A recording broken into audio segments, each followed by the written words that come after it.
wamepata mainjari, wengine pia wamekufa.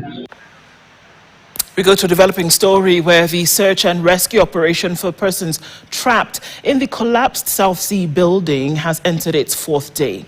The government is expected to retrieve another body today, and efforts continue at the site. Our reporter Herman Kamariki is on ground in South Sea and now joins us live with the latest updates. Herman? Thank you so much, Ndu, all the way. I am in South Sea here in Nairobi, where the search and operation is ongoing for the 4th day.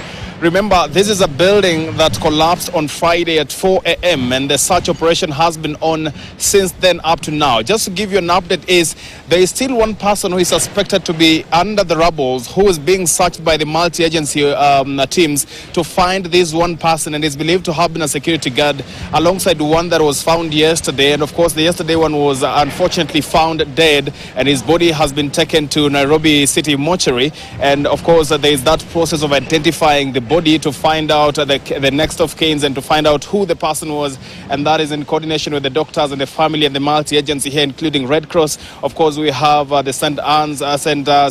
John's ambulances here, and we also have other teams, including the National Management Disaster Unit.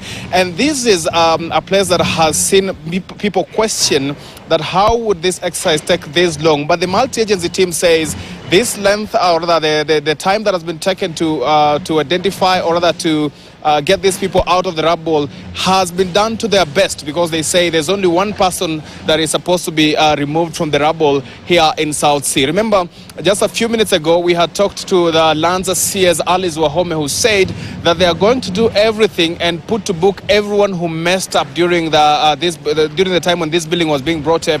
Remember, she has also clarified that the National Construction Authority had only approved this building to 12th floor, and they say by the time the building was collapsing, it was a 16th floor. You know, putting all the blame to those who are the architectural engineers, as well as the developers who are taking care of this site. I'll let my cameraman to show you the search operation that is ongoing. Of course, there are 5 bulldozers here, but there are only 4 that are in use because of the space, and they are saying they are hopeful that this exercise will come to an end today or latest tomorrow, when they should have removed all the rubbles and found the person who is suspected to be below the rubbles, and of course the roads should be cleared. Just another thing to note is through the the National Construction Authority has also claimed that there could be some structural issues with this, but they are saying they have asked their teams to make sure, and all those that are professionals, to make sure they work hand in hand with the ministries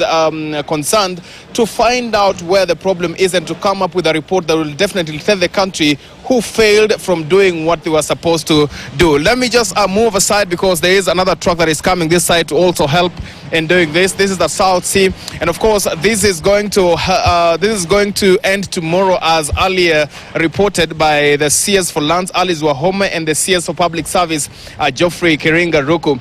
Let me just update you that the families are not talking to the media right now, because all they are waiting for is to get their kin who is trapped in the rubble. That is a suspected, according to the information we have, that the kin is suspected to be under the rubble at this time. So I'll come back to you later. Of course, we are camping here to find out any other details that relate to this scenario here.